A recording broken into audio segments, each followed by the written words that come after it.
Okay, guys, welcome all of you in today's class. I hope you are doing good, very, very good. And yes, today we are going to revise our most awaited chapter, which is exemptions. Exemptions का class खत्म होने के बाद ऐसा लगता है कि बाल नोच ले, ऐसा लगता है कि भाई ये क्या पढ़ लिया हमने, और सर में बहुत जोर दर्द होने लगता है। क्यों सर? क्योंकि चैप्टर ही कुछ ऐसा है, जैसे अपने ट्रिग्नोमेट्री करते थे मैथमेटिक्स में, प्योर मैथमेटिक्स करते थे, डीवाई डीएक्स, इंटीग्रेशन, डिफरेंशिएशन, जो कि सर के ऊपर से जाता था। वैसे कुछ जीएसटी में एग्जाम्पशंस का चैप्टर भी लगता है कि सर एग्जाम्पशंस का चैप्टर पढ़ते हैं, एक बार पढ़ते हैं तो ठीक है, फिर दोबारा तिबारा चौर 5 6 7 8 कितना बार ही पढ़ लो, याद नहीं रहता है। तो क्या करें सर, इस चैप्टर के साथ क्या करें? छोड़ के चले जाए क्या? छोड़ के चले जाए? सर अगर सब चीज़ से भागोगे, मुसीबतों से भागोगे, तो कैसे काम चलेगा बताइए? Things will be very difficult. आपको फ्यूचर में बहुत सारे डिफिकल्ट सिचुएशंस का सामना करना पड़ेगा। तो क्या आप चीज़ों से भाग जाओगे क्या? बिल्कुल भी नहीं सर, बिल्कुल भी नहीं। हर चीज़ को फेस करने का एक टैक्टिस होता है, and you have to apply that, you have to apply that. And that is why today I am coming with a very solid revision of this chapter exemptions, which will definitely help you in your examinations. देखो, ये जो चैप्टर है ना, first of all you try to understand, you don't have to learn this chapter. आपको ये chapter याद नहीं रखना है, बट आपको इस चैप्टर को थोड़ा सा समझना पड़ेगा कि what is the intent of the government behind introducing the exemptions. आज सरकार कोई भी सर्विस को अगर एग्जेम्प्ट करती है तो क्यों करती है? क्या सोच के एग्जेम्प्ट करती है? क्या गवर्नमेंट भी लॉटरी सिस्टम करता है कि चलो इसका नंबर आ गया, इसको अपने एग्जेम्प्ट करते हैं? ऐसा बिल्कुल नहीं होता है। गवर्नमेंट क्या करता है ultimately? Indirect tax is what? Indirect tax is tax where the levy is on one person but the collection is and the burden is shifted to another person। तो यहाँ पर गवर्नमेंट क्या देखती है कि जो सप्लायर है जिस इंडस्ट्री में, अब जैसे मान लो agriculture industry, banking sector, education sector, health sector, insurance sector, बहुत सारे सेक्टर है, चैरिटेबल सर्विसेज का सेक्टर, बहुत सारे सेक्टर है जहाँ पे गवर्नमेंट ने एग्जेम्पशंस इंट्रोड्यूस किया है जीएसटी लॉ में। सो गवर्नमेंट क्या सोच के एग्जेम्पशन देती है? गवर्नमेंट ये सोच के एग्जेम्पशन देती है क्या कि सप्लायर जो सप्लाई कर रहा है उसको टैक्स नहीं लगना चाहिए, उसको टैक्स पे नहीं करना चाहिए, तो चलो उसको एग्जेम्प्ट करते हैं? नहीं, गवर्नमेंट ये सोच के कभी भी एग्जेम्पशन नहीं देती है। गवर्नमेंट ये सोच के एग्जेम्पशन देती है कि जो कंज्यूमर है, जो वो सेक्टर में कंज्यूम करेगा, burden of taxes will be shifted to that consumer. आज मैं तो सप्लायर हूँ, मैं तो आपसे जीएसटी चार्ज करके गवर्नमेंट को दे दूंगा, रेसिपेंट से जीएसटी चार्ज करके गवर्नमेंट को दे दूंगा, बट अल्टीमेटली गवर्नमेंट क्या करेगा? गवर्नमेंट ये देखेगा कि भाई रेसिपिएंट का जिसके ऊपर बर्डन है, the ultimate burden to pay GST is on the recipient, the ultimate GST is on the recipient, ठीक है? The ultimate burden of GST will be on the recipient. तो रेसिपिएंट को सोचते हुए गवर्नमेंट क्या करता है? रेसिपिएंट को सोचते हुए गवर्नमेंट आपका एग्जेम्पशंस इंट्रोड्यूस करता है। जैसे health sector, obviously health sector ये आपका पर्सनल सर्विसेज है। हेल्थ सेक्टर में सर्विसेज मेजरली क्या होगा? एग्जेम्प्ट होगा, बिकॉज ये कॉमन पीपल एट लार्ज इसको कंज्यूम करते हैं।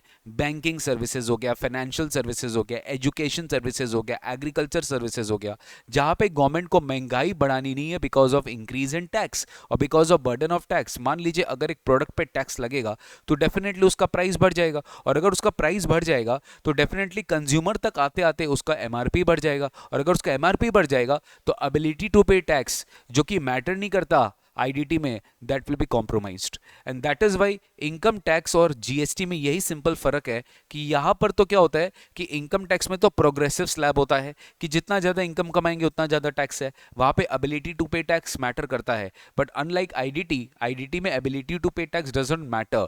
वहां पे बास्केट आपको चेक करना पड़ता है कि कौन से पैटर्न के गुड्स, कौन से पैटर्न के सर्विसेज आप कंज्यूम कर रहे हो, अकॉर्डिंगली आपके ऊपर रेट ऑफ टैक्स अप्लाई किया जाता है गाइस, ठीक है? Sir examination point of view से हमें बताओ कि एग्जामिनेशन पॉइंट ऑफ व्यू से हमें इस चैप्टर को किस लेवल से समझना चाहिए और कैसे समझना चाहिए। सी गाइस, एक बात याद रखिएगा, the day before your examination you have to revise this chapter at least 2 times. At least 2 times मतलब मेरे हिसाब से तो जिस दिन आपका एग्जाम होगा ना, जिस दिन डे, जिस दिन कोई भी टाइम में आपका एग्जाम हो, you have to revise this chapter. एक बार जाते जाते ये चैप्टर को एक बार देख लीजिएगा, बिकॉज ये चैप्टर में इतना कुछ है ना कि एक बार जितना बार रिवाइज करोगे उतना कम है।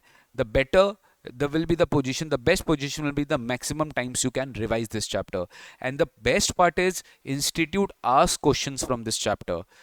यहां से पूछा जाता है सवाल, मतलब एक तो डायरेक्ट क्वेश्चन आता है एग्जामिनेशन से, और एक इनडायरेक्ट वे में भी आता है। So for example you will be asked to compute value of a taxable supply. definitely you'll be given some portion of exemptions also in that chapter, in that question. तो ये चीज आपको ध्यान रखना चाहिए, ठीक है। तो चलो हम स्टार्ट करते हैं।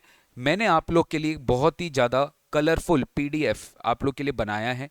एक चार्ट बेस्ड एग्जामिशन सर्विसेज का लिस्ट आप लोग के लिए बनाया है, जहाँ पे फुल पूरा मैंने एमोटिकॉन यूज़ किया है, मैंने अलग अलग ऑब्जेक्ट के इमेजेस यूज़ किए हैं, जिसको पढ़ के ना आपको थोड़ा बेटर फील होगा। आपको लगेगा कि हाँ, things are going into your mind very very easily. तो ये जो हमारा नोट्स है, जो मैं इस वक्त अभी यूज़ कर रहा हूँ, I have already shared this in my Telegram group. Plus जो हमारे एनरोल्ड क्लास के स्टूडेंट्स हैं, आपको बिल्कुल भी टेंशन लेना नहीं है, ये आपके क्लास नोट्स में ऑलरेडी अपडेट कर दिया गया है, ठीक है। तो आप क्लास नोट से देख लेना, वरना आप टेलीग्राम ग्रुप से भी देख सकते हो। जो अपने एग्जिस्टिंग एनरोल्ड स्टूडेंट्स है, बेटर है आप अपने क्लास नोट्स के लिंक में देख लेना, क्योंकि वहाँ पे सब कुछ ऑर्गेनाइज्ड वे में दिया हुआ है, ठीक है। और जो हमारे यूट्यूब फैमिली के स्टूडेंट है, आप लोग के लिए ये टेलीग्राम ग्रुप में अवेलेबल है, आप वहाँ से डाउनलोड करके देख सकते हो। चलो guys, let's begin without wasting any time exemption chapter, ठीक है। Power to exempt from tax. सबसे पहले आते हैं एनेबलिंग प्रोविजन पे। गाइस सबसे पहले मुझे बताओ कि ये एग्जेम्पशंस कौन लेकर आता है। Exemptions are always introduced by the central government और the state government, but it is recommended by GST council.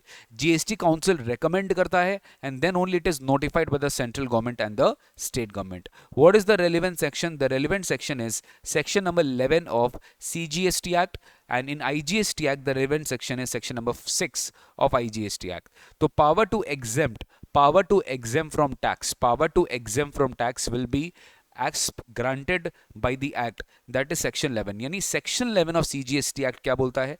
that either through a notification or through a special order central government may exempt generally, either absolutely or subject to such conditions as may be specified, goods and services of any specified description it can be exempt। ये क्या किया जा सकता है? ये exempt किया जा सकता है from taxation। मतलब ध्यान से सुनना, वो सप्लाई है, वो टैक्सेबल भी है, उस पर जीएसटी लगेगा, लेकिन गवर्नमेंट उसको क्या करके रखा है? टेम्पररीली एग्जेम्प्ट करके रखा है, उससे टैक्स कलेक्शन नहीं हो रहा है। तो याद करो, आपको रजिस्ट्रेशन चैप्टर में भी पढ़ाया गया था exclusively engaged in exempt supply. तो जो एग्जाम सप्लाई है, उसमें 3 पार्ट्स अपने पढ़े थे। Nil rated tax exam through a notification issued under section 11 of CGST act, जो कि इंट्रा स्टेट सप्लाई का एक्ट है, और इंटर स्टेट सप्लाई का एक्ट है IGST एक्ट, जो कि सेक्शन 6 से बिलोंग करता है। तो एग्जेम्पशंस जो है intra state supply and inter state supply दोनों के लिए मिलता है, दोनों में ऑलमोस्ट सेम है। ऑब्वियसली IGST एक्ट में कुछ एक्स्ट्रा एग्जेम्पशंस है, IGST एक्ट में कुछ एक्स्ट्रा एग्जेम्पशंस है, जो कि आपको एक्स्ट्रा पढ़ना पड़ेगा IGST एक्ट में, because it also deals with import and export of goods and services. तो जहाँ import and export of goods and services आएगा, वहाँ पे IGST एक्ट सेक्शन 6 लगेगा, बट जहाँ पे with in the country supply हो रहा है, तो वहाँ पर CGST एक्ट सेक्शन नंबर 11 लगेगा, विद इन द स्टेट जब सप्लाई हो रहा है, ठीक है। फर्स्ट टाइम कर रहे हैं तो देख सकते हैं, क्या वीडियो नहीं बेटर होगा, आप रिकॉर्डेड देख लेना। फर्स्ट टाइम में भी आपको समझ में नहीं है, बट ठीक है, एक बार आप ट्राई करो, क्योंकि ये जनरल कॉमन सेंस का चैप्टर है। You can go and try this, not a problem. Next है स्पेशल ऑर्डर, ठीक है। नेक्स्ट है स्पेशल ऑर्डर। स्पेशल ऑर्डर क्या होगा sir? Sir, power to grant exemption from tax as per section number 11 of CGST Act or section number 6 of IGST Act. This will by a special order exempt from the payment of tax under circumstances of exceptional nature। अब notification और order में फर्क क्या होता है? Sir, notification are issued by the central government time to time, but under exceptional circumstances, if any exemption is being granted to any particular state or to any particular class of notified persons, it can also be given through a order के through भी exemption दिया जा सकता है, but it is always given under an exceptional circumstances to be stated in the order in the public interest, ठीक है। तो exemptions आप एक नोटिफिकेशन के थ्रू भी दे सकते हो, और आप एग्जेम्पशन स्पेशल ऑर्डर के थ्रू भी दे सकते हो। अगर आप जनरल एग्जेम्पशन दे रहे हो तो आप नोटिफिकेशन के थ्रू देते हो, और एग्जेम्पशन अगर आप एक्सेप्शनल नेचर में देते हो तो आप ऑर्डर के थ्रू एग्जेम्पशन देते हो। So these are the possible circumstances based on which you are giving exemption. Section number 11 of CGST act and section number 6 of IGST act, ठीक है। नेक्स्ट अपन आते हैं list of services exempted from GST। Next अपन आते हैं list of services exempt from GST। Start करते हैं अपने सबसे पहले चैरिटेबल चैरिटेबल एक्टिविटी से स्टार्ट करते हैं अपने सबसे पहले services related to charitable activity, services related to charitable activity. अब चैरिटेबल एक्टिविटी और रिलीजियस एक्टिविटी, ये दोनों में चैरिटेबल एक्टिविटी और रिलीजियस एक्टिविटी, ये सबसे पहला सेक्टर अपने स्टार्ट कर रहे हैं, charitable activity and religious activity. Charitable activity में जो आपको एग्जेम्पशन मिलता है और रिलीजियस एक्टिविटी में जो आपको एग्जेम्पशन मिलता है, ये 4 पार्ट्स में मैंने डिवाइड किया है। सबसे पहले क्या, entity registered under section 12AA या 12AB, entity registered under section 12AA and 12AB of the income tax act 1961, जो रजिस्टर्ड चैरिटेबल ट्रस्ट होते हैं, if they are actually giving a charitable और अ रिलीजियस एक्टिविटी का service, तो definitely that is totally exempted from GST. Next, if I am a person and I am conducting any religious ceremony, then that is and any consideration I am receiving against the conduct of religious ceremony, यानी कि जो कि religious ceremony conduct करवाते हैं, पूजा पाठ ये सब कराते हैं, तो that is totally exempted in GST. Next, renting of precincts of a religious place meant for general public, मतलब कोई religious place है उसको आप रेंट पे दे रहे हो जो कि जनरल पब्लिक के लिए है और वो owned and managed by religious trust है या रजिस्टर्ड चैरिटेबल ट्रस्ट है या बॉडी कॉर्पोरेट है, तो ये जो रेंटिंग ऑफ रिलीजियस प्लेसेस है that will be totally exempted under GST. लेकिन इसके 3 एक्सेप्शंस है, इसके 3 एक्सेप्शंस है। पहला एक्सेप्शन है रूम्स का, दूसरा एक्सेप्शन है शॉप्स का और तीसरा एक्सेप्शन है प्रीमाइसेस एंड ओपन एरिया का एंड कम्युनिटी हॉल का। तो renting of rooms if it is 1000 rupees और मोर, ध्यान रखिएगा यहाँ पर सिंबल यूज किया गया है ग्रेटर देन और इक्वल टू, यानी अगर 1000 रुपीज और मोर पर डे आपकी रूम की रेंट की चार्जेस है तो यहाँ पे जीएसटी क्या हो जाएगा, टोटली टैक्सेबल, फुल्ली टैक्सेबल हो जाएगा। सिमिलरली अगर कम्युनिटी हॉल्स का या प्रीमाइसेस का रेंटिंग चार्जेस अगर 10,000 और मोर है, क्या है 10,000 और मोर है, तो अगेन इस पे जीएसटी लग जाएगा, 10,000 होते भी जीएसटी लग जाएगा पर डे। और अगर renting of shops space for business commerce if it is 10,000 और मोर पर मंथ तो भी जीएसटी लग जाएगा। तो ये एक्सेप्ट है, मतलब ये 3 सिचुएशंस जो है वो जनरल एग्जेम्पशन से क्या है, एक्सेप्ट है। Next, religious activity conducted by a specified organisation, specified organisation जैसे Kumaon Mandalam Vikas Nigam limited, Haj committee in respect of religious pilgrimage जैसे हज, कैलाश मानसरोवर यात्रा। तो ये सब जो यात्रा होता है और ये जो रिलीजियस पिलग्रिमेज सर्विसेज दिया जाता है by specified organization like Haj committee and Kumaon Mandalam Vikas Nigam limited, तो इनके सर्विसेज पे जीएसटी एग्जेम्प्ट है। Training coaching in recreational activity, training coaching in recreational activity by registered charitable trust, जो recreational activity पे ट्रेनिंग या कोचिंग सर्विसेज देते हैं तो उस पर जीएसटी एग्जेम्प्ट है सर। ठीक है, ये हुआ सर अपना पहला part which is the sector of charitable trust and religious sector. Next we are starting agricultural related services. Agriculture related services में इस चैप्टर में बहुत सारे अमेंडमेंट्स आए हैं, एग्रीकल्चर सेक्टर में भी अमेंडमेंट्स है, तो ये जो भी अभी आपके लिए क्लास ले रहा हूँ this is fully updated as per your examinations. Agricultural related services में सबसे पहले आएगा लोडिंग अनलोडिंग पैकिंग स्टोरेज और warehousing of rice. Loading unloading packing storage और वेयरहाउसिंग ऑफ राइस। राइस आपका एग्रीकल्चर प्रोड्यूस नहीं, याद रखिएगा राइस आपका एग्रीकल्चर प्रोड्यूस नहीं है बिकॉज इट इज़ एक्चुअली उसका जो एक्टिविटी होता है वो फैक्ट्रीज में होता है। Ultimately paddy is a agriculture produce and paddy को जब मिलिंग किया जाता है वो होता है राइस। तो rice is not an agriculture produce but rice का loading unloading packing storage services will be totally exempted. Warehousing of minor forest produce will be totally exempted. इसमें अमेंडमेंट आया था, इसमें बहुत सारे आइटम्स के स्टोरेज वेयरहाउसिंग सर्विसेज एग्जेम्प्ट हुआ करते थे, उसको डिलीट कर दिया गया है। अब खाली serials pulses fruits and vegetables जो है इन्हीं के जो यही 4 आइटम है जिसके storage and warehousing services exempt है। Artificial insemination of livestock other than horses, ध्यान से, artificial insemination of livestock other than horses. Horses को छोड़ के जितने भी लाइफ स्टॉक है जिनका आर्टिफिशियल इंसेमिनेशन सर्विसेज होता है basically reproduction system of animals, तो ये टोटली एग्जेम्प्ट हो जाएगा। ठीक है, ये टोटली एग्जेम्प्ट हो जाएगा, इस पे जीएसटी नहीं लगेगा। Next, carrying out an intermediate production, basically ये जॉब वर्क का बात करेगा, ये जॉब वर्क का बात करेगा। Carrying out an intermediate production, carrying out an intermediate production ये बात करेगा जॉब वर्क का।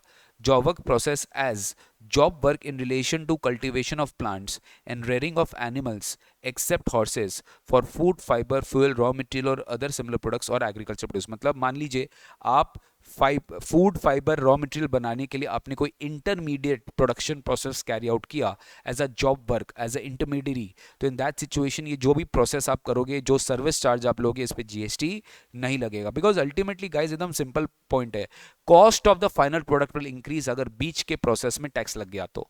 दैट इज वाई इसको क्या किया गया है, एग्जेम्प्ट किया गया। बट हॉर्सेस का जो है that will be fully taxable.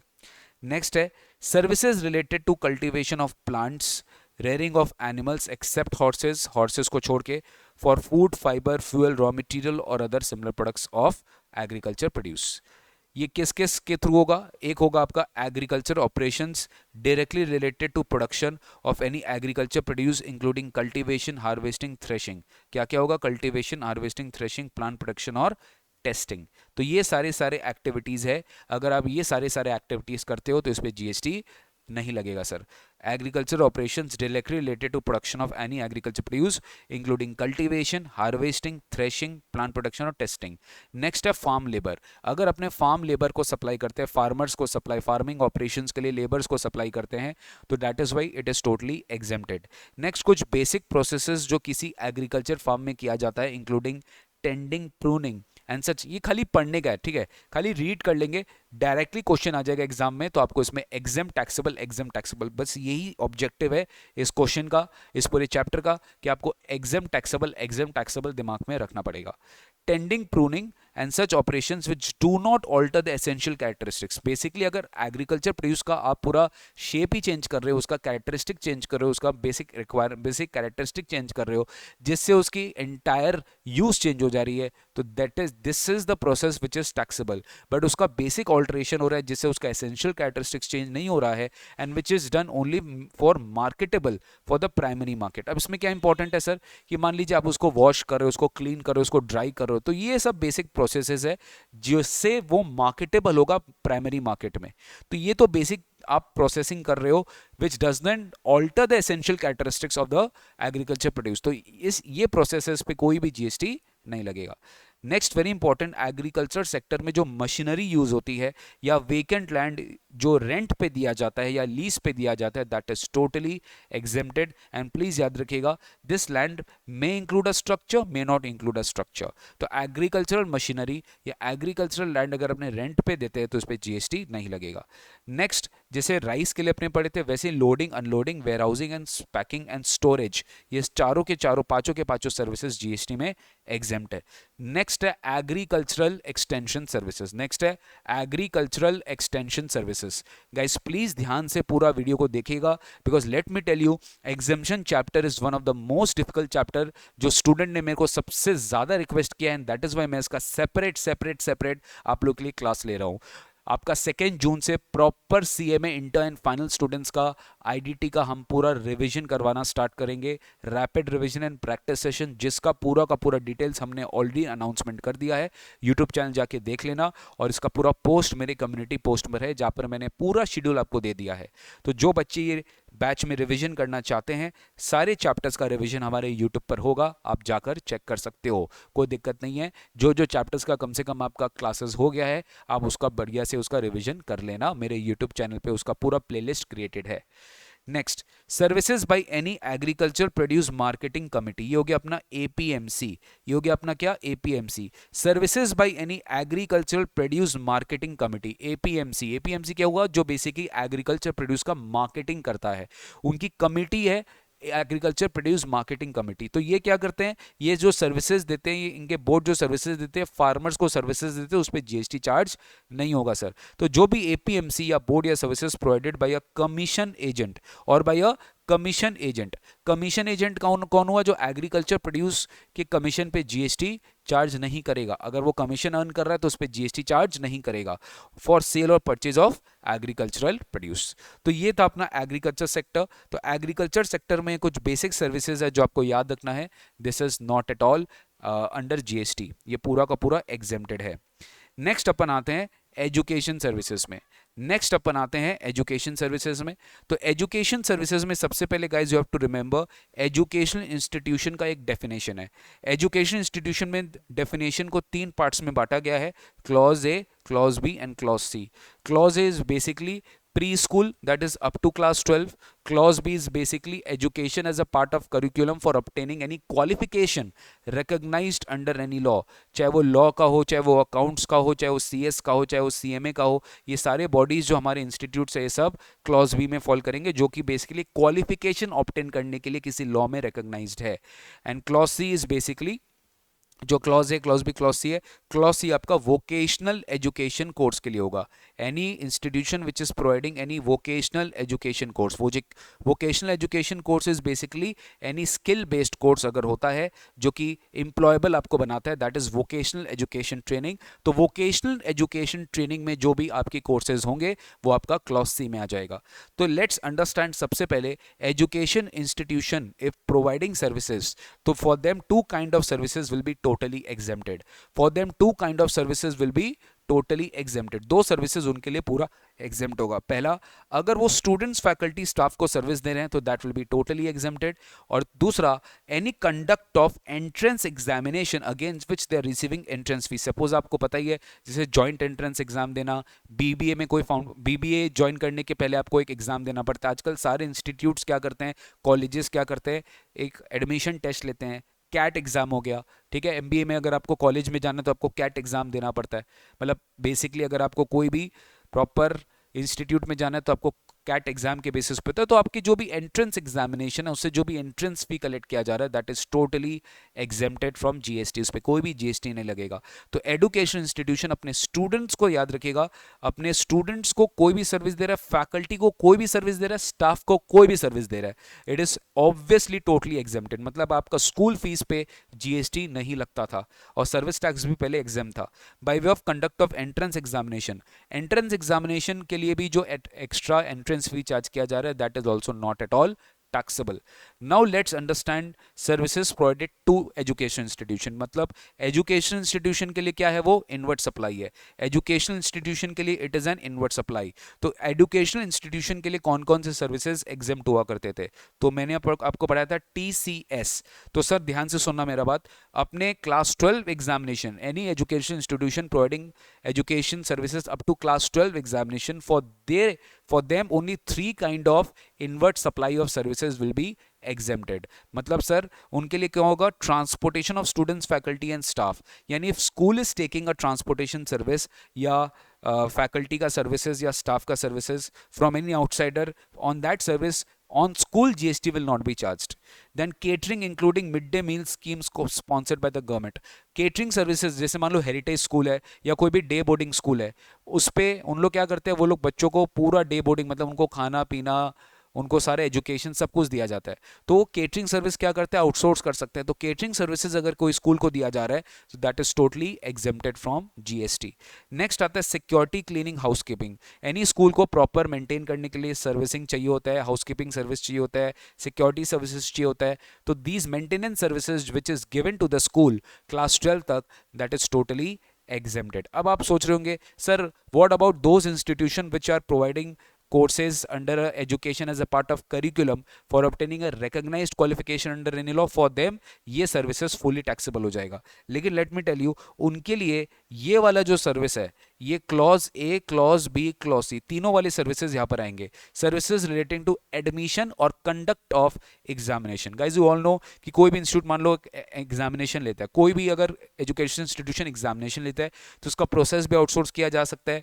Admission services जो साल में एक बार होता है उसका प्रोसेस भी आउटसोर्स किया जा सकता है। तो for them this kind of services, admission or conduct of examination kind of services, for all everything will be exempt। ये जो सर्विस है ये सबके लिए क्या हो जाएगा, exempt हो जाएगा। नेक्स्ट आता है लास्ट में online education journals. Supply of online education journals, जैसे आपको खुद ही पता होगा कि सर आप स्टूडेंट हो तो आपके पास स्टूडेंट जर्नल आता होगा, ठीक है। CA CMS CS अगर आप रजिस्टर्ड स्टूडेंट हो तो जॉब रजिस्ट्रेशन फी पे करते हो तो उस समय आपको जर्नल पूछता है कि आपको ऑनलाइन जर्नल चाहिए कि प्रिंटेड जर्नल चाहिए। तो ऑनलाइन एजुकेशन जर्नल्स जो आपको सप्लाई किया जाता है by an education institution that is also exempt under GST। But ये वाला जो एग्जेम्पशन है, this will be only applicable for clause B of education institution. मतलब जो कि स्कूल वाले हैं उनके लिए नहीं बात कर रहे हैं, एजुकेशन वोकेशनल एजुकेशन कोर्स वाले उनके लिए बात नहीं कर रहे हैं, बट सर्विस जो जो actually C A C M S C S law CAT ये सब तरह के इंस्टीट्यूट्स है जो बेसिकली एंट्रेंस एग्जामिनेशन कंडक्ट करवा रहे हैं, या बेसिकली ऐसे इंस्टीट्यूशन है जो क्वालिफिकेशन प्रोवाइड कराते हैं, को एजुकेशन करवाते हैं as a part of qualification recognised under any law, उनके लिए ही ये वाला जो सर्विस है वो एग्जेम्प्ट है गाइस। तो गाइस यहाँ से कैसे भी क्वेश्चन आ सकता है, आपको बहुत स्ट्रीट स्मार्ट होना पड़ेगा इस तरह के क्वेश्चंस के आंसर देने के लिए। Have to be very very good in basics, आपका बेसिक्स बहुत स्ट्रांग होना पड़ेगा, तब जाके आप ये सारे क्वेश्चंस को कर पाएंगे सर, ठीक है ना। चलिए नेक्स्ट, तो ये था आपका पूरा एजुकेशनल इंस्टीट्यूशन वाला पार्ट। नेक्स्ट आते हैं अपने हेल्थ केयर सर्विस पे। हेल्थ केयर सर्विस में क्या है सर, हेल्थ केयर सर्विस में सबसे पहले अपने समझते हैं health care service first of all if provided by a clinical establishment और ऑथोराइज्ड मेडिकल प्रैक्टिशनर और paramedics, this will be totally exempted. But यहाँ पे एक अमेंडमेंट आया था जो कि आपके एग्जाम के लिए बहुत इंपॉर्टेंट है।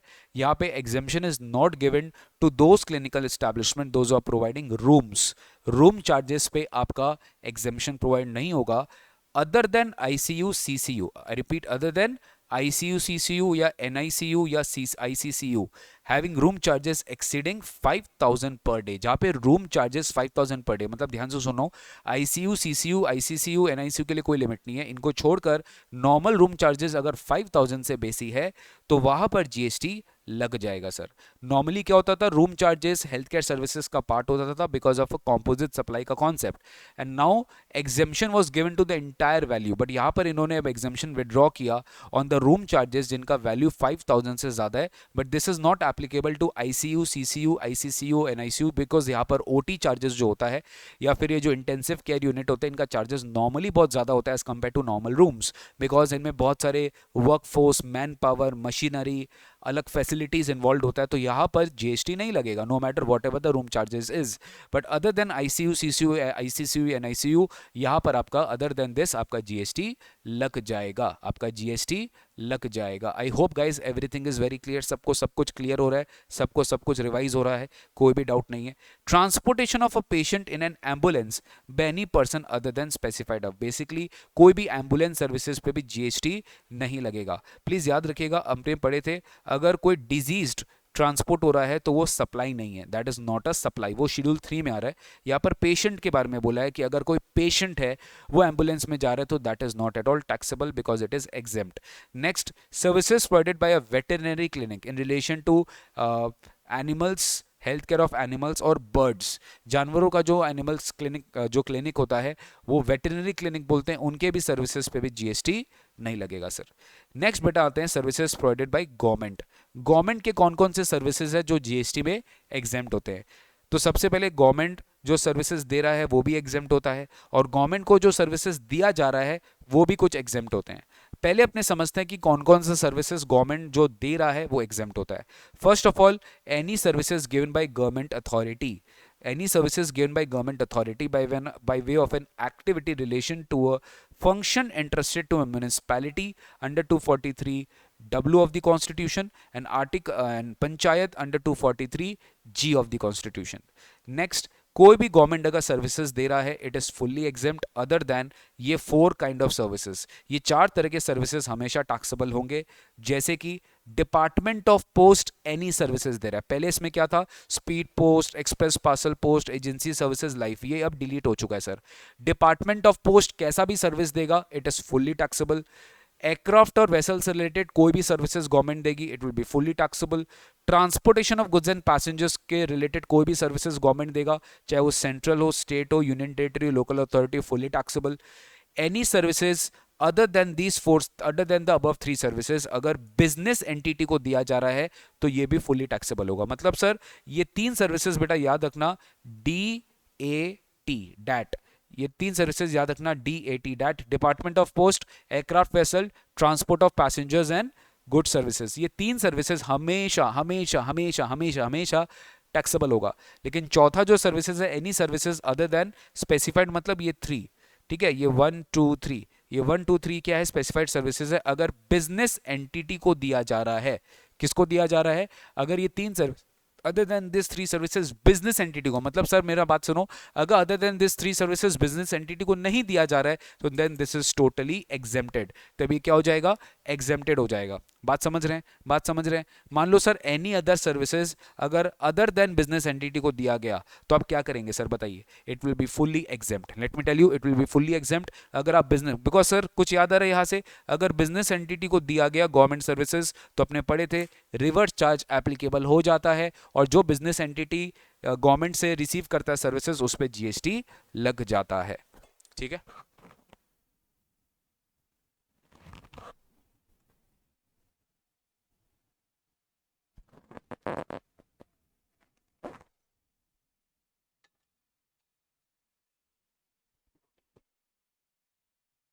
नेक्स्ट, अब इसमें कार्व आउट आया था कि services provided by the government to those business entities whose turnover in the preceding financial year is not exceeding the prescribed threshold limit। आपको पता है थ्रेशोल्ड लिमिट क्या है रजिस्ट्रेशन के लिए, 10, 20 एंड 40। आपको पता है थ्रेशोल्ड लिमिट क्या है रजिस्ट्रेशन के लिए, 10, 20 एंड 40। तो मान लीजिए अगर मेरा थ्रेशोल्ड लिमिट 40 लाख है, मेरा प्रीवियस ईयर में 40 लाख से ज्यादा का लिमिट नहीं था, ठीक है, तो मैं पिछले साल रजिस्ट्रेशन के लिए लायबल नहीं था, और मेरे को अगर गवर्नमेंट से कोई सर्विसेज मिल रहा है तो that is totally exempted although I'm a business entity। तो services provided by government to a business entity with an aggregate turnover up to such amount in the preceding financial year as make it eligible for exemption। तो ये भी क्या हो जाएगा, ये भी अगर आपका preceding financial year 10, 20, 40 से कम है तो फिर आपको आपको अगर गवर्नमेंट सर्विसेज मिल रहा है तो वो एग्जेम्प्ट हो जाएगा सर। लेकिन लेट मी टेल यू, ये वाला जो एग्जेम्पशन है ये स्पेसिफाइड सर्विसेज मतलब डीएटी और रेंटिंग ऑफ इमल प्रॉपर्टी वाला सर्विसेज के केस में एप्लीकेबल नहीं है। गाइज अगर आपको याद होगा ये एग्जैक्टली वही चार सर्विसेज थे जहां पर गवर्नमेंट फॉरवर्ड चार्ज लगाता था, गवर्नमेंट रिवर्स चार्ज नहीं लगाता था। याद आ रहा है आपको, department of post, aircraft vessel, renting of email property, transportation of goods and passengers. आपको याद है यही चार वो सर्विसेज है जहां पे गवर्नमेंट फॉरवर्ड चार्ज लगाता है, रिवर्स चार्ज एप्लीकेबल नहीं होता है, एंड दैट इज वाई इसी चार सर्विसेज में एग्जेम्पशन नहीं है, फुल्ली क्या है, टैक्सेबल है। ये फुल्ली क्या है, टैक्सेबल है। तो सर याद रखिएगा ये बिजनेस एंटिटी वाला जो सर्विस है, ये बात बाकी जितने भी कॉन्सेप्ट अपने पढ़े स्पेसिफाइड सर्विसेज के केस में एप्लीकेबल नहीं है। This is fully taxable, this is fully taxable. Next, government अगर दूसरे गवर्नमेंट को सर्विस दे रहा है सीजीएसजी यूटीएलए, इफ गिविंग टू अनदर सीजीएसजी यूटीएलए तो this is totally exempted. But again DAT के ऊपर ये एप्लीकेबल नहीं है, ठीक है। डीएटी, डी कौन सा, department of post, aircraft vessel, transportation of goods and passengers के ऊपर ये एग्जेम्पशन एप्लीकेबल नहीं है, ठीक है। दिस इज नॉट एप्लीकेबल, ठीक है। नेक्स्ट गाइस, एक्चुअली ये रिपीट हो गया, यहां पर वो पॉइंट था कुछ याद आ रहा है आपको, consideration not exceeding 5000। If government services दिया जा रहा है जिसपे कंसिडरेशन 5000 से ज्यादा नहीं है, इफ गवर्नमेंट सर्विसेज दिया जा रहा है जिसका कंसिडरेशन 5000 से ज्यादा नहीं है, दैट इज टोटली एग्जेम्प्टेड। ध्यान से सुनना, अगर मैं आपको कोई सर्विस दे रहा हूं, गवर्नमेंट सर्विसेज दे रहा है जिसका कंसिडरेशन 5000 से ज्यादा नहीं है, that is totally exempted. But let me tell you again, this is not applicable on those three services. वो तीन सर्विसेज पे वो एग्जेम्पशन एप्लीकेबल, ये एग्जेम्पशन एप्लीकेबल नहीं है सर। सर व्हाट अबाउट अगर कंटिन्यूस सप्लाई हो रही है सर्विसेज की, याद है कंटिन्यूस सप्लाई का डेफिनेशन हमने पढ़ा था, अगर आपका कंटिन्यूस सप्लाई 3 मंथ से ज्यादा का कोई भी सर्विस का पीरियड जाता है ना तो उसको अपने कंटिन्यूस सप्लाई बोलते हैं। तो कंटिन्यूस सप्लाई में 5000 कैसे एप्लीकेबल होगा, कंटिन्यूस सप्लाई में 5000 क्या पर मंथ है कि पर एनम है कि पर डे है, तो गवर्नमेंट बोलते हैं जो कंटिन्यूस सप्लाई है 5000, ये इसका जो लिमिट होगा ये पर फाइनेंशियल ईयर एप्लीकेबल होगा। This will be applicable per financial year wise in case of continuous supply of service। तो in case of continuous supply of service, the exemption shall apply only where the consideration charge for such service does not exceed 5000 in a financial year। जैसे मान लो Jain, Feb, मार्च और अप्रैल, ये चार महीना आपने service दिया, तो जैन, फेब, मार्च में 5000 का लिमिट मिल जाएगा, और अप्रैल के लिए भी आपको अलग से फाइनेंशियल ईयर है 5000 का लिमिट मिल जाएगा। तो आपका टोटल लिमिट हो गया 10000, आपका टोटल लिमिट हो गया 10000। तो ये हमेशा पर फाइनेंशियल ईयर है, ये 5000 का लिमिट याद रखिएगा।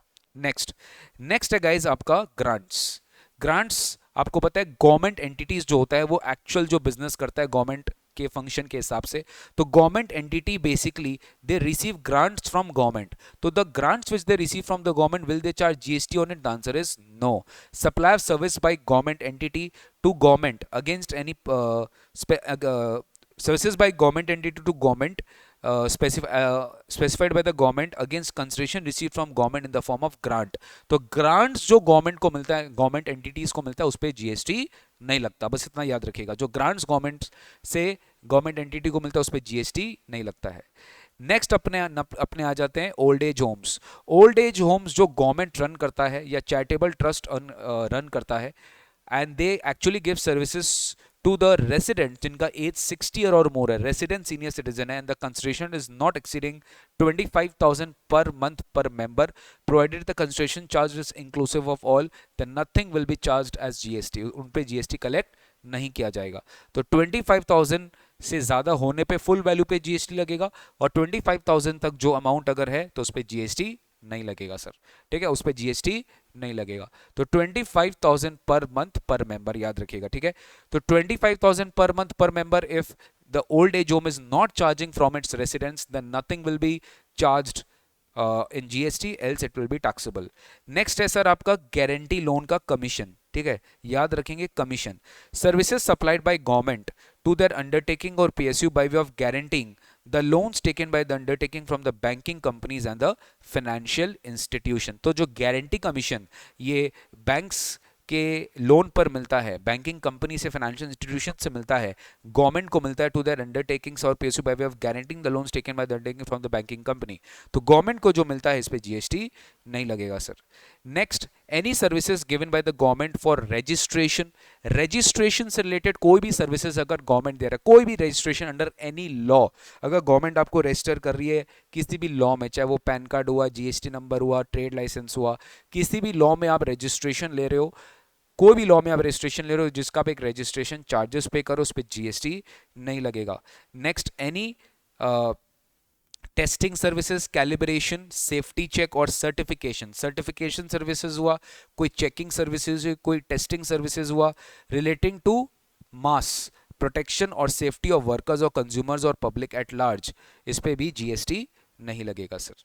ठीक है, नेक्स्ट हुआ passport, visa, driving licence, birth certificate, death certificate, ये सब बेसिक सर्विसेज है, इस पे भी जीएसटी चार्ज नहीं किया जाएगा। ठीक है, next, services provided by central government by way of tolerating. बस इंपॉर्टेंट क्या है, मेन पॉइंट याद रखना, tolerating non performance of a contract for which consideration is charged in the form of fines, liquidated damages is payable under the contract. मतलब सर अगर government ने कोई ब्रीच के अगेंस्ट में आपसे कोई डैमेजेस लिया, फाइन लिया, तो उस पर जीएसटी एग्जेम्प्ट है, गवर्नमेंट ने अगर लिया तो। सर्विसेज बाय गवर्नमेंट बाय, कुछ याद होगा आपको, शेड्यूल 2 में इसको सप्लाई ऑफ सर्विस माना जाता है, तो ये एग्जेम्प्ट हुआ when given by the government. अगर गवर्नमेंट इसको दे रहा है तो उस पर जीएसटी नहीं लगेगा सर। अगर गवर्नमेंट उसको दे रहा है तो उस पर जीएसटी नहीं लगेगा। तो services provided by government by way of tolerating non performance of a contract for which consideration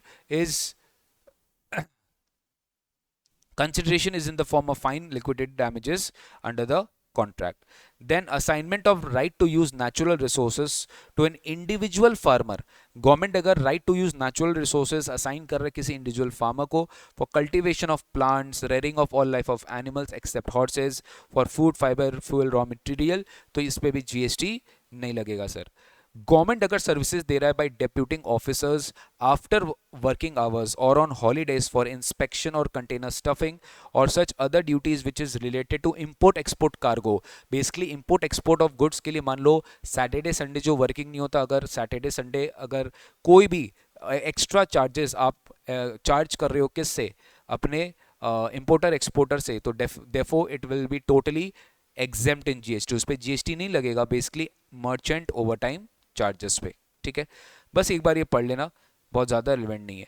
rehabilitation professionals जो होते हैं, रिहैबिलिटेशन प्रोफेशनल्स जो होते हैं, रिहैबिलिटेशन प्रोफेशनल जो भी सर्विसेज देंगे recognised under rehabilitation council of India act 1992 by way of rehabilitation, therapy, counselling and such activity as covered by the act and medical establishments. किधर, medical establishments, educational institutions, rehabilitation centres which is established by the government. तो यहाँ पर अगर वो rehabilitation का services देते हैं, therapy का सेशन, काउंसलिंग का सेशन देते हैं, तो इस पर जीएसटी नहीं लगेगा सर।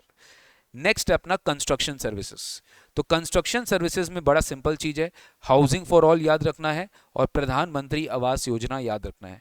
इस मिशन के अंडर में कोई भी pure labor contracts where there is no involvement of any material, any pure labor contracts where there is no involvement of any material, pure labour contracts की सर्विसेज दी जा रही है for construction, erection, commissioning, installation, completing, repair, maintenance, alteration, renovation of any civil structure, that will be totally exempted in GST. Next, electricity distribution utility.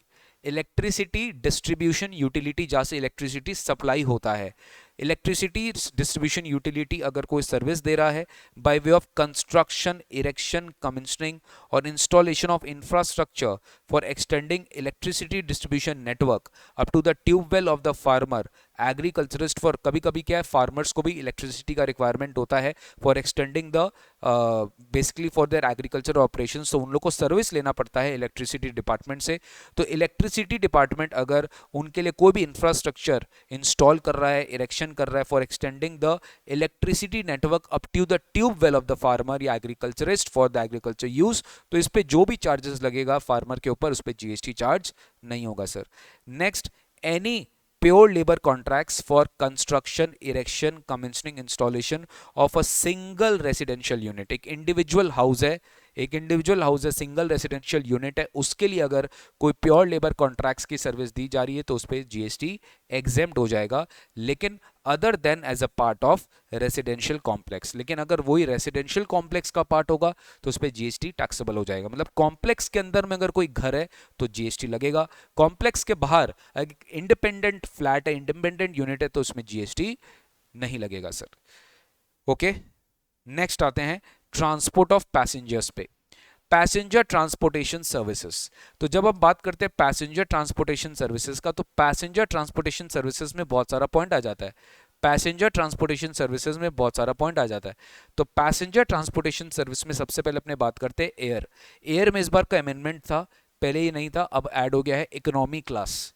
Air वो भी economy class वाला, मतलब business class हमेशा taxable होगा। Economy class में अगर आप air में ट्रैवल कर लो, बेसिकली एयरक्राफ्ट में ट्रैवल कर रहे हो, एम्बार्किंग और टर्मिनेटिंग दोनों में से कोई भी एक होगा, यानी अराइवल हो या डेस्टिनेशन हो in an airport located in all the north eastern state, जैसे सिक्किम, मेघालय, असम, ये सब में अगर आप जा रहे हो, ठीक है, और एट बागडोगरा इन वेस्ट बंगाल, इस एयरपोर्ट से या तो आप ऑरिजिन कर रहे हो या तो आप डेस्टिनेशन कर रहे हो, तो उस पर जीएसटी एग्जेम्प्ट हो जाएगा sir. Air in economy class याद रखिएगा। इन सब में अगर आप बिजनेस क्लास में ट्रैवल कर रहे हो तो ये फुल्ली टैक्सेबल हो जाएगा, मैं बता रहा हूं ये क्या हो जाएगा, फुल्ली टैक्सेबल हो जाएगा। नॉन एसी कॉन्ट्रैक्ट कैरेज, याद रखना, contract carriage non AC, which is basically entered into a contract between the supplier and the recipient. It is not a stage carriage. Stage carriage में you can actually share the carriage, but contract carriage में normally carriage share नहीं होता, right?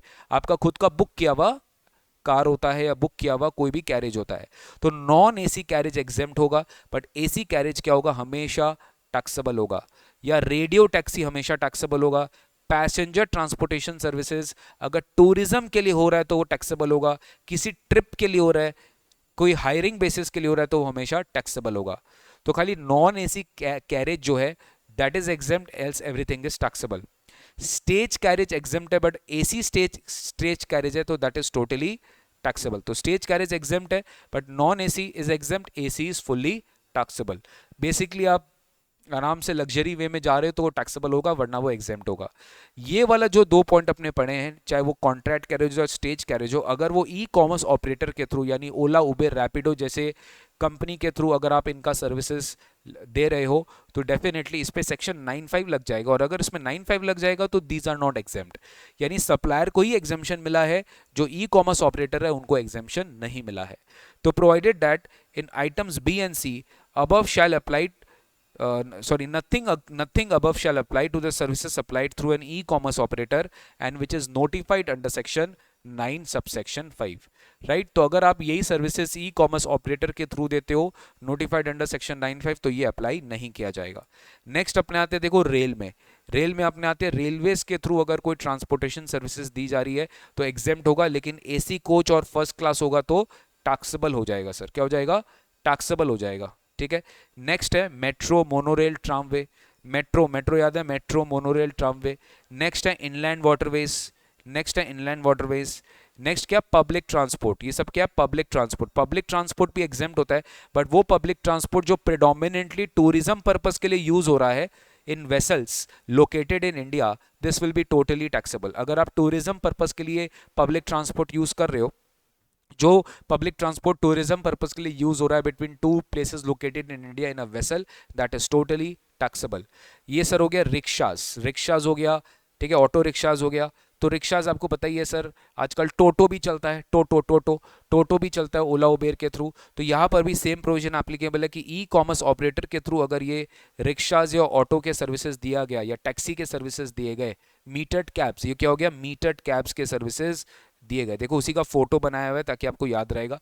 Metered cabs के services अगर दिया गया या टोटो का सर्विसेज दिया गया, तो ये जो सर्विसेज है ये इको के थ्रू अगर दिया गया तो ये टोटली टैक्सेबल हो जाएगा। तो ये पॉइंट यहां पर भी आप ऐड कर देना, ठीक है। नेक्स्ट आते हैं goods transportation services. Goods transportation services में क्या है, बड़ा सिंपल है। Normally goods transportation services exempt होता है, but if given by road, तो रोड में अगर आप देंगे तो दो सर्विसेज हमेशा टैक्सेबल होगा, if it is given by a GTA और बाय अ कोरियर एजेंसी।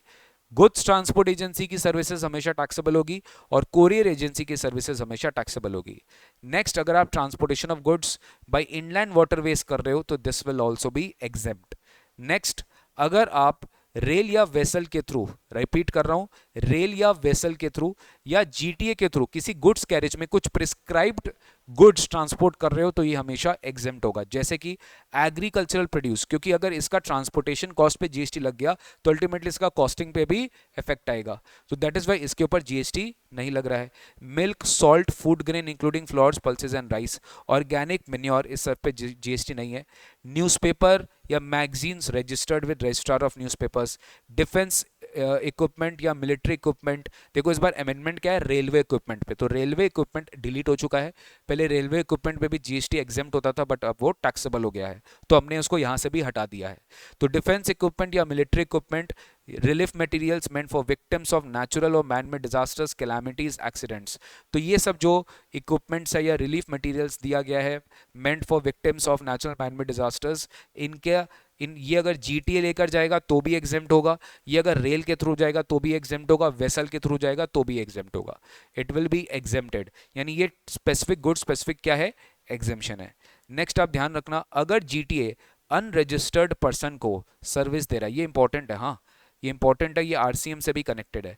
अगर जीटीए किसी अनरजिस्टर्ड पर्सन को सर्विस दे रहा है तो वो एग्जेम्प्ट हो जाएगा, including an unregistered CTP except the following, कुछ याद आ रहा है, ये 7 स्पेसिफाइड रेसिपिएंट्स है, अगर जीटीए इनको देता है सर्विस तो वो हमेशा टैक्सेबल होगा। और ये अगर टैक्सेबल भी होगा तो किस में होगा, ऑब्वियसली फॉरवर्ड चार्ज पे भी हो सकता है, आरसीएम में भी हो सकता है। ये अपने कैसे पढ़े थे, ये अपने पढ़े थे sir in the case of RCM, ठीक है, forward charge RCM that depends कि जीटी ऑप्ट करता है कि नहीं करता है, जीटी ऑप्ट करता है कि नहीं करता है। तो 7 स्पेसिफाइड रेसिपिएंट्स को बेसिकली ऐसे याद रखो guys, GTA providing services to any person other than 7 specified recipients that is exempted under GST.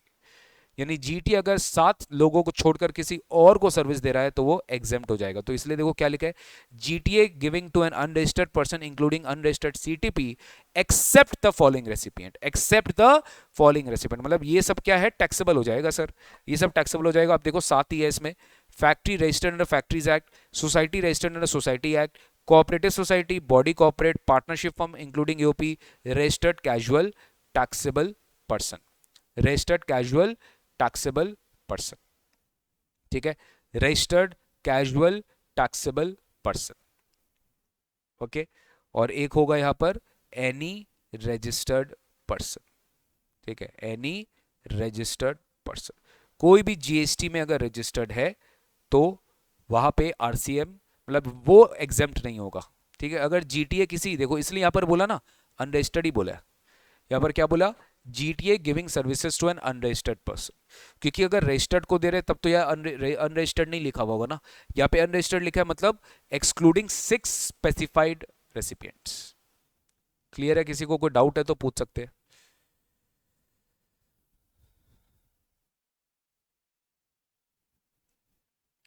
Next, GTA by way of transport of goods, ये भी अपने पढ़े थे। अगर जीटीए ट्रांसपोर्टेशन ऑफ गुड्स वाला सर्विस दे रहा है किसी central government, state government, union territory department या एस्टैब्लिशमेंट को, किसी लोकल अथॉरिटी को, किसी गवर्नमेंटल एजेंसीज को which has taken registration only for purpose of deducting TDS and they are not making any taxable supply, यानी अगर मैं किसी रेसिपिएंट को जो कि गवर्नमेंटल एजेंसी है, अगर मैं उनको सर्विस दे रहा हूं जो कि खाली टीडीएस डिडक्ट करने के लिए रजिस्ट्रेशन लेके रखे जीएसटी में सेक्शन 24 के हिसाब से, and they are not making a taxable supply, तो अगर मैं उनको सर्विसेज दे रहा हूं तो मेरे पे जीएसटी का टैक्सेबिलिटी नहीं आएगा। एज अ जीटीए मेरे को ये सर्विस क्या हो जाएगा, एग्जेम्प्ट हो जाएगा। This will be totally exempted in GST, इस पे जीएसटी नहीं लगने वाला, this will be totally exempted in GST.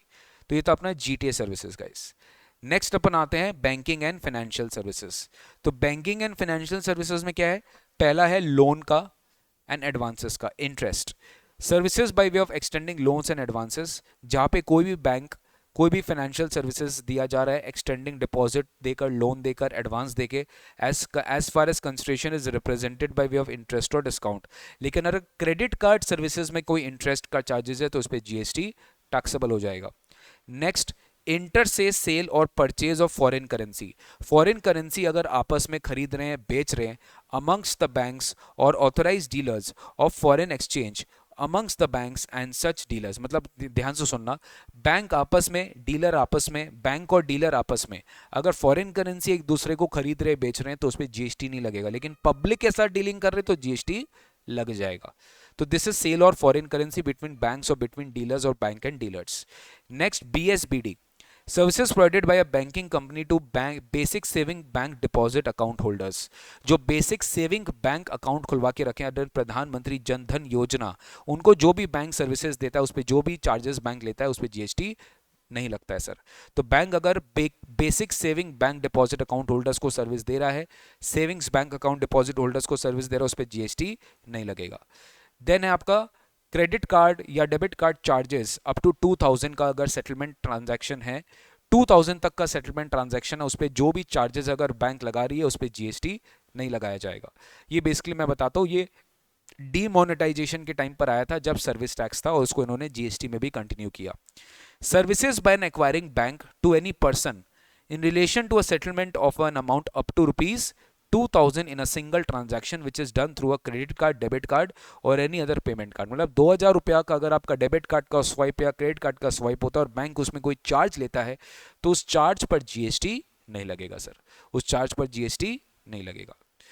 Next, any intermediary, आप एक बार रीड कर लेना, बहुत ज्यादा रिलेवेंट नहीं है। Intermediary of a financial IFSC zone located in SEZ area. LIC life insurance business भी आपको गाइज रीड ही करना है, बहुत ज़्यादा रेलिवेंट नहीं है कि कौन कौन से लाइफ इंश्योरेंस ग्रुप के सर्विसेज यहाँ पर एग्जेम्प्ट है। सबसे पहले NPS, services by way of annuity under NPS, services by army, naval, air force group insurance funds, services by central armed police forces, ठीक है। Next, services by naval group insurance fund, ठीक है। कुछ schemes है, जनश्री बीमा योजना, आम आदमी बीमा योजना, life micro insurance product having a maximum cover of 2 lakh rupees, वरिष्ठ पेंशन बीमा योजना, प्रधानमंत्री जीवन ज्योति बीमा योजना, ठीक है, प्रधानमंत्री जनधन योजना, प्रधानमंत्री वाया वंदन योजना। तो ये सब कुछ पॉलिसीज है जिसपे अगर आप लाइफ इंश्योरेंस पॉलिसी का प्रीमियम पे करते हो तो जीएसटी नहीं लगेगा।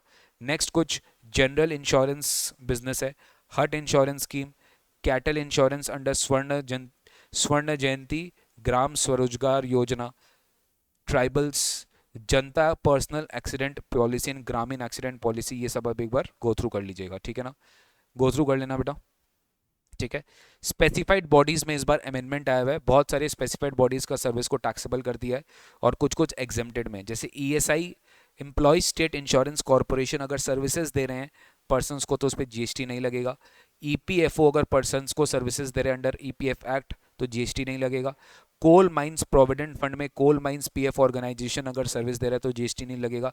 एनपीएस ट्रस्ट अगर कोई एडमिनिस्ट्रेटिव फी चार्ज करे तो उस पर भी जीएसटी नहीं लगेगा सर। पेंशन स्कीम्स के थ्रू कोई भी पेंशन कलेक्ट हो रहा है अंडर अटल पेंशन योजना और any pension scheme of state government तो उस पर भी जीएसटी नहीं लगेगा। बिजनेस फैसिलिटेटर या बिजनेस कॉरेस्पॉन्डेंट अपने रिस्पेक्टिव कैपिटीज कैपेसिटीज में अगर सर्विसेज दे रहे हैं देन उस पर भी जीएसटी नहीं लगेगा। तो BF या BC सर्विसेज दे रहा है किसी बैंकिंग कंपनी को with an account in a rural area branch. Rural area branch के लिए अगर कोई बिजनेस फैसिलिटेटर या बिजनेस कॉरेस्पॉन्डेंट बैंक को सर्विस दे रहा है उस पर जीएसटी नहीं लगेगा। Any person acting as an intermediary to BF या BC with respect to a service mentioned in entry है उस पर भी जीएसटी नहीं लगेगा। Similarly business facilitator business correspondent अगर किसी इंश्योरेंस कंपनी को इन रूरल एरिया सर्विस दे रहा है उस पर भी जीएसटी नहीं लगेगा। नेक्स्ट अपन बात कर रहे हैं जहां पे सर्विसेज आप गवर्नमेंट को प्रोवाइड करेंगे। तो services provided to CG SG UT LA GAG where it is an activity in relation to a function entrusted by municipality under 243G and panchayat मतलब municipality and panchayat under 243G and W of the constitution. Sir ये services अगर pure है तो GST नहीं लगेगा। ये अगर composite supply है where at least for where not more than 25% value is supply of goods, मतलब sir composite supply in which value supply of goods constitute at least not more than 25% of the value of the said composite supply।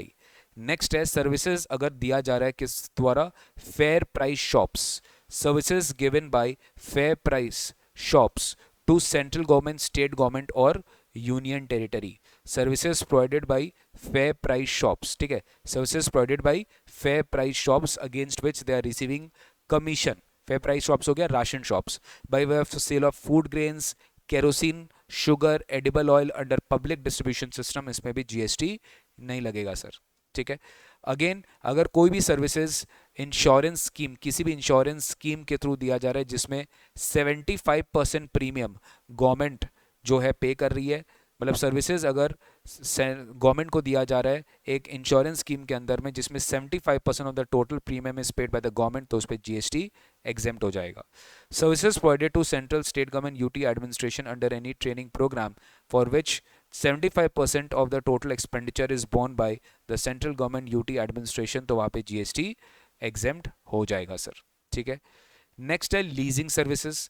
तो leasing services में very clear है upfront amount जो payable होता है जो कि आपको बोलते हैं वन टाइम पेमेंट जो होता है, जहाँ पे लीज दिया गया है फॉर 30 ईयर्स और मोर। जहाँ पे लीज कितने साल के लिए दिया गया है, लीज दिया गया है 30 ईयर्स और मोर के लिए, लीज दिया गया है 30 ईयर्स और मोर के लिए फॉर इंडस्ट्रियल प्लॉट्स और डेवलपमेंट ऑफ इंफ्रास्ट्रक्चर। एक बार रीड कर लेना बस, development of infrastructure for financial business जो कि SIDC provided by state government industrial development corporation और बाय एनी एंटिटी जिसमें 20% स्टेक कम से कम गवर्नमेंट का है टू द इंडस्ट्रियल यूनिट्स। किसको ये लीज पे दिया जा रहा है, किसको लीज पे दिया जा रहा है, इंडस्ट्रियल यूनिट्स को लीज पे दिया जा रहा है, डेवलपर्स को लीज पे दिया जा रहा है in any industrial financial business area subject to certain specified condition. तो एक ही लीजिंग सर्विसेज है जो कि टोटली एग्जेम्प्टेड हो जाएगा।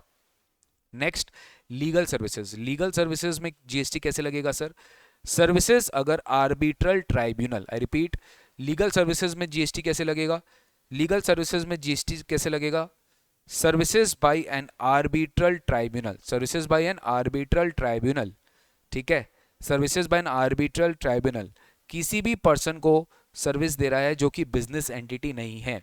Services by an arbitral tribunal किसी भी पर्सन को सर्विसेज दे रहा है जो कि अभी बिजनेस एंटिटी नहीं है, तो इस पे जीएसटी नहीं लगेगा। पार्टनरशिप फर्म या advocates of an individual as an advocate, देखो पार्टनरशिप फर्म ऑफ एडवोकेट या individual as an advocate other than senior advocate, ठीक है, ये अगर सर्विस दे रहा है किसी भी पर्सन को as a other than business entity या फिर बिजनेस एंटिटी जिनका टर्नओवर पिछले साल 10, 20, 40 से कम था, कुछ याद आ रहा है, whose turnover in the preceding financial year does not make them eligible for liable for registration, ठीक है, ठीक है। सिमिलरली इनको अगर ये अगर central government state government UT LA GAG central government state government union territory local authority governmental authority government entity को service दे रहा है तो ये भी एग्जेम्प्ट हो जाएगा, ठीक है, याद रहेगा। और यही अगर दूसरे पार्टनरशिप फर्म को भी या दूसरे एडवोकेट को भी अगर सर्विस दे रहे हैं तो उस पर भी जीएसटी नहीं लगेगा। Talking about senior advocate, senior advocate अगर नॉन बिजनेस एंटिटी को सर्विस दे रहा है तो जीएसटी नहीं लगेगा। बिजनेस एंटिटी को सर्विस दे रहा है जिनका टर्नओवर पिछले साल 10, 20, 40 से कम था, जीएसटी नहीं लगेगा। गवर्नमेंट को सर्विस दे रहा है, जीएसटी नहीं लगेगा। But let me tell you, इनको अगर देगा तो जीएसटी लग जाएगा। यानी सीनियर एडवोकेट अगर सर्विस दे रहा है एडवोकेट को तो यहां पर जीएसटी लग जाएगा, ये चीज थोड़ा याद रखेगा, ठीक है। Similarly partnership firm of advocate हो या as an advocate other than senior advocate, ये भी अगर किसी को भी सर्विस देंगे जो कि 4 में मैंने स्पेसिफाई किया है, इन पे जीएसटी लग जाएगा सर। नेक्स्ट आपका स्पॉन्सरशिप ऑफ स्पोर्टिंग इवेंट्स, ठीक है।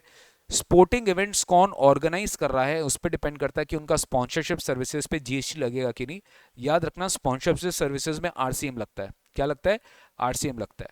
तो sir if the event is organised by a national sports federation, ठीक है, या पंचायत युवा क्रीड़ा और खेल अभियान स्कीम, या central civil service cultural board, या as a part of Indian Olympic association, या as a part of All India sports council for deaf Paralympic committee of India और स्पेशल ओलंपिक्स भारत, तो इनके द्वारा अगर ये जो स्पोर्टिंग इवेंट है अगर ये ऑर्गेनाइज कर रहा है उस पर अगर आपको स्पॉन्सरशिप मिला तो इस पर जीएसटी एग्जेम्प्ट हो जाएगा सर, इस पर जीएसटी एग्जेम्प्ट हो जाएगा। नेक्स्ट है skilled development services. If services is provided by NSDC या सेक्टर स्किल काउंसिल या असेसमेंट एजेंसी या training partner, national skill development programme या सेक्टर स्किल काउंसिल या एनी असेसमेंट एजेंसी approved या training partner in relation to any program development by NSDC या vocational development course या reward scheme या any other scheme implemented by NSDC। Next याद रखेंगे जो भी असेसिंग बॉडीज होते हैं जो इम्पैनल्ड होते हैं जो बेसिकली असेसमेंट का सर्विसेज देते हैं under skill development of India initiative scheme, skill development scheme and, तो ये जो असेसिंग बॉडीज होते हैं जो इम्पैनल्ड होते हैं सेंट्रली, ये जो सर्विस देते हैं इस पे जीएसटी नहीं लगेगा, ठीक है, इसमें जीएसटी नहीं लगेगा। Then services provided by training partners under Deen Dayal Upadhyay ग्रामीण कौशल योजना डीडीयू जेकेवाई, दीन दयाल उपाध्याय ग्रामीण कौशल योजना स्कीम जो कि मिनिस्ट्री ऑफ रूरल डेवलपमेंट द्वारा इंप्लीमेंटेड है। तो अगर ये जो ट्रेनिंग प्रोवाइडर्स है अगर इस स्कीम के अंडर में अगर ये सर्विस देते हैं तो इस पर जीएसटी एग्जेम्प्ट हो जाएगा। नेक्स्ट आता है परफॉर्मेंस बाय आर्टिस्ट। नेक्स्ट आता है परफॉर्मेंस बाय आर्टिस्ट। तो artist performance in folk classical form of MDT, music dance and theatre, classical form of music dance and theatre, classical form of music dance and theatre, अगर artist का performance दिया जा रहा है in classical form of music dance and theatre, then that situation it will be exempted if the consideration charge for the performance is not more than 1,50,000। मतलब दोनों condition fulfil होना चाहिए, कंसिडरेशन 1,50,000 से ज़्यादा नहीं होना चाहिए और वो classical form of music dance theatre होना चाहिए। लेकिन ये एग्जाम्पशन एप्लीकेबल नहीं होगा when the services provided by artist as a brand ambassador. मान लो अगर आप कोई ब्रांड का एंडोर्समेंट कर रहे हो और वो सर्विसेज आप फोक क्लासिकल फॉर्म में दे रहे हो और कंसिडरेशन भले 1,50,000 से ज़्यादा चार्ज नहीं कर रहे हो, it will be fully taxable. Next है right to admission to various events, museum, national park, wildlife sanctuary, tiger reserve, zoo, any admission to protected monument, any following places where the consideration for right to admission is not more than 500 per person। 500 रुपए से ज़्यादा नहीं होना चाहिए। Basically any planetarium, recognise sports event, award function, any musical function, sporting event other than recognise sporting event, circus हो गया, dance हो गया, ड्रामा हो गया, थिएट्रिकल परफॉर्मेंस हो गया, तो ये परफॉर्मेंस देखने के लिए अगर 500 से ज़्यादा का कंसिडरेशन नहीं है पर पर्सन तो उस पर जीएसटी नहीं लगेगा सर। नेक्स्ट आपका non profit seeking organisation. Non profit seeking organisation अगर सर्विसेज दे रहा है जो कि रजिस्टर्ड है under any law for the timing in force, right, और अ नॉन प्रॉफिट एंटिटी, तो उनका सर्विसेज पे क्या इंपैक्ट होगा? First of all what ever non जैसे हो गया यहाँ पे बेसिकली कोई भी RW समझ गए, रेसिडेंट वेलफेयर एसोसिएशन हो गया, कोई क्लब्स हो गए, क्लब्स अपने मेंबर्स को सर्विस दे रहे हैं, तो मेंबर को जब वो सर्विस देते हो तो मेंबर उनको पैसा देता है, तो जो मेंबर उनको पैसा देता है वो दिया जाता है just as a pure reimbursable expense. तो जो सर्विस क्लब अपने मेंबर्स को दे रहे हैं एज अ रीइंबर्समेंट और शेयर ऑफ कंट्रीब्यूशन, तो that is totally exempted, that is totally exempted. कब? As a trade union. अगर ट्रेड यूनियन हूं मैं, ट्रेड यूनियन क्या कर रहा है? वर्कर से सब कुछ कलेक्ट कर रहा है और सब कुछ पेमेंट्स करता है, तो उस पर जीएसटी ट्रेड यूनियन पे नहीं लगेगा। अगर कोई भी नॉट प्रॉफिट सीकिंग ऑर्गेनाइजेशन एक एग्जेम्प्ट एक्टिविटी कर रहा है तो उस पर भी जीएसटी, मतलब एक एग्जेम्प्ट एक्टिविटी करने के लिए मैं आपसे कंसिडरेशन ले रहा हूँ तो उस पर जीएसटी नहीं लगेगा। Very important, RWA, resident welfare association, if maintenance charges collect कर रहा है अपने फ्लैट ओनर से not exceeding 7500 per month per member. तो यहाँ पे पर मेंबर हो गया पर फ्लैट, यानी अगर आपका एक कॉम्प्लेक्स में 5 फ्लैट है तो आप 5 मेंबर माने जाएंगे और आपका सबके लिए लिमिट क्या होगा 7500। अगर आपका 7500 से ज्यादा हो गया अमाउंट तो इंटायर अमाउंट पे क्या लग जाएगा जीएसटी। तो RW क्या हुआ, up to an amount of 7500 per month per member for sourcing of goods and services from a third person for the common use of its members in a housing society और a residential complex. ठीक है, कुछ activities ऐसे हैं similarly यहाँ पर होता है, आप यहाँ पे आपका फिर एसोसिएशन ट्रेड बॉडीज होता है। ट्रेड बॉडीज क्या हुआ, जो बेसिकली ट्रेड्स के लिए होते हैं, where the activities is related to welfare of the industry या एग्रीकल्चर लेबर और फार्मर्स एट लार्ज, या promotion of any trade industry commerce agriculture arts science literature culture sports education protection of environment to its own members against a membership fee. 1000 रुपए का membership fee है per year, उससे ज़्यादा नहीं है तो GST नहीं लगेगा। बाद बाकी अगर आप कोई बॉडी हो एंटिटी हो जो कि एंगेज्ड है प्रमोशन के लिए और अपने मेंबर से 1000 रुपीज से ज़्यादा ले रहे हो तो जीएसटी लग जाएगा सर। तो ट्रेड बॉडीज़ के लिए अलग है, रेसिडेंट वेलफेयर एसोसिएशन के लिए अलग प्रोविजन एप्लीकेबल है। ठीक है, नेक्स्ट अपन आते हैं कुछ अदर सर्विसेज पर। ठीक है, नेक्स्ट अपन आते हैं कुछ अदर सर्विसेज पर। ठीक है, अब छुटपुट कुछ सर्विसेज है, let's come. Transfer of going concern as a whole और an independent part thereof. अगर मैं कोई बिजनेस को as a going concern transfer कर रहा हूं तो that is not at all exempt, I mean that is not at all taxable in GST. Next, FIFA world under 17 world cup 2020 जब भी इंडिया में होस्ट होगा उससे रिलेटेड जो भी इवेंट्स है जो फीफा प्रोवाइड किया या सब्सिडरीज ने प्रोवाइड किया related to any of the events that is totally exempted under GST. FIFA under 17 women's world cup 2020। कोई भी ट्रांजिट कार्गो जो नेपाल एंड भूटान जा रहा है उससे रिलेटेड कोई भी सर्विसेज अगर दिया गया है तो that is again totally exempted in GST. Very important, कोई भी रेसिडेंशियल ड्वेलिंग, कोई भी रेसिडेंशियल हाउस अगर रेंट पे दिया जा रहा है तो renting of residential dwelling is totally exempted in GST, but where the residential dwelling is given to a registered person तो let me tell you इस पे टैक्स लग जाएगा, वो भी किसमें, रिवर्स चार्ज में। तो renting of residential dwelling is totally exempted, but where the renting of residential dwelling is given to a registered person तो उस पर जीएसटी आपका रिवर्स चार्ज में लग जाएगा, जहां पे registered person will be liable to pay GST. Next आता है हायरिंग सर्विसेज। अगर hiring of means of transport is given to a state transport undertaking, अगर hiring a means of transport is given to a state transport undertaking, क्या a motor vehicle meant to carry more than 12 passengers, a motor vehicle meant to carry more than 12 passengers, local giving hire पे दिया गया क्या, एक local authority an electrically operated vehicle carrying more than 12 passengers. ठीक है, next, GTA को दिया गया a means of transport of goods, एक जीटीए को हायरिंग सर्विस दी गई a means of transport of goods. Local authority को ईओवी दिया गया, एसटीयू को मोटर व्हीकल जो 12 पैसेंजर से ज़्यादा कैरी करता है उसको दिया गया। ठीक है, ये खाली इलेक्ट्रिकली ऑपरेटेड व्हीकल है। ठीक है, नेक्स्ट इंपॉर्टेंट है सर, यहां पे मैंने आपको एक काकू का एग्जांपल दिया था, hiring of means of transport given to a educational institution those are actually providing services up to class 12 and they are ultimately using this services to give services to students faculty and staff। यानी motor vehicle मैंने दिया for transport of students faculty and staff to a person who is providing services of transport of students faculty and staff to an educational institution providing services by, मतलब मान लीजिए मैं एक person हूँ, मैंने एक ड्राइवर को ये रेंट पे दिया, हायरिंग पे दिया एक बस, और वो अल्टीमेटली एक स्कूल को अल्टीमेटली सर्विस दे रहा है क्या चीज का, transportation of students faculty staff. तो ये वाली जो सर्विस होगी, मेरी जो सर्विसेज होगी जो मैंने ड्राइवर को दिया, आई रिपीट, जो मैंने ड्राइवर को दिया, that will be totally exempted. तो मैं अगेन रिपीट कर रहा हूं, motor vehicle for transport of students faculty and staff to a person providing service of transportation of students faculty and staff to an education institution providing services by way of preschool education and education up to higher secondary school।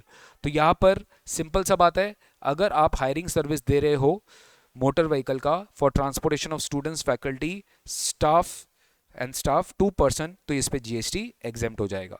Next है services by way of access to a road और a bridge on payment of toll charges या annuity. अगर हम access दे रहे हैं आपको road का या ब्रिज का और आपसे टोल का पेमेंट ले रहे हैं, एन्यूटी का पेमेंट ले रहे हैं, तो इस पर जीएसटी एग्जेम्प्ट हो जाएगा। इलेक्ट्रिसिटी का जो भी ट्रांसमिशन चार्जेस होता है, डिस्ट्रीब्यूशन चार्जेस होता है, ठीक है, बाय एन इलेक्ट्रिसिटी ट्रांसमिशन या distribution utility, again this is totally exempted. कोई incubatee up to a total turnover of 50 lakh, incubator को सर्विसेज दे रहा है up to a total turnover of 50 lakh, तभी एग्जेम्प्ट होगा। दो कंडीशन है, लास्ट ईयर टर्नओवर 50 लाख से ज्यादा नहीं होना चाहिए और फर्स्ट 3 साल ही एप्लीकेबल होगा। It for a period of 3 years has not elapsed from the date of entering into the agreement as an incubatee. तो services provided by incubatee up to a total turnover 50 lakh will be exempted. Next, taxable services जो कि provide करता है incubator, TBI technology business incubator या STEP technology entrepreneurship park, या इन लोग जो करते हैं इस पे जीएसटी एग्जेम्प्ट हो जाएगा। जो न्यूज़ का कलेक्शन करते हैं, न्यूज़ प्रोवाइड करते हैं, या एज एन इंडिपेंडेंट जर्नलिस्ट, ये जो सर्विसेज प्रोवाइड करते हैं इस पे जीएसटी एग्जेम्प्ट हो जाएगा। Public libraries bye way of lending of books, publications or any other knowledge enhancing content or material that will be totally exempted। तो public libraries basically, अगर public libraries की service है वो lending कर रही है बुक्स का, publications का या other knowledge enhancing content या material का, again that will be totally exempted in GST। Next, services by an organizer to any person in respect of a business exhibition।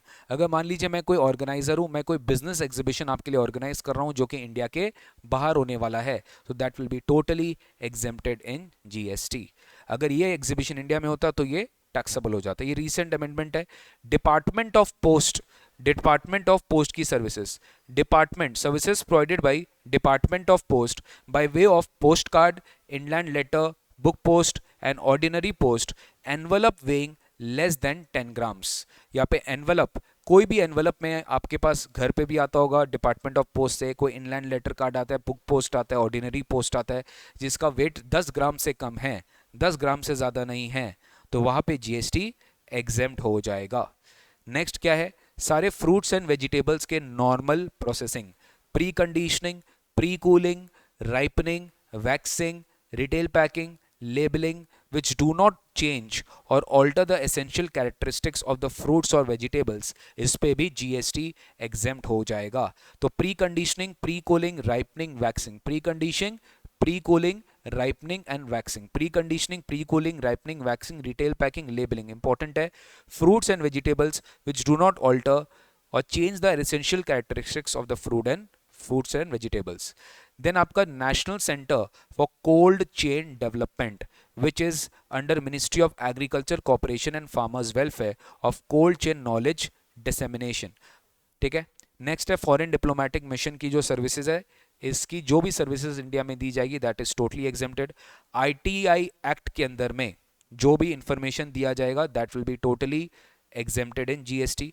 Recognise sports body, अगर services दिया जा रहा है किसी recognise sports body को, कैसे, as a individual, as a player, referee, umpire, coach, team manager for participating in sporting event organise by recognise sports body, ये exempt हो जाएगा। इंपॉर्टेंट है, इसमें देखना, इसमें सेलेक्टर नहीं है, इसमें कॉमेंटेटर नहीं है, तो ये टैक्सेबल हो जाएंगे।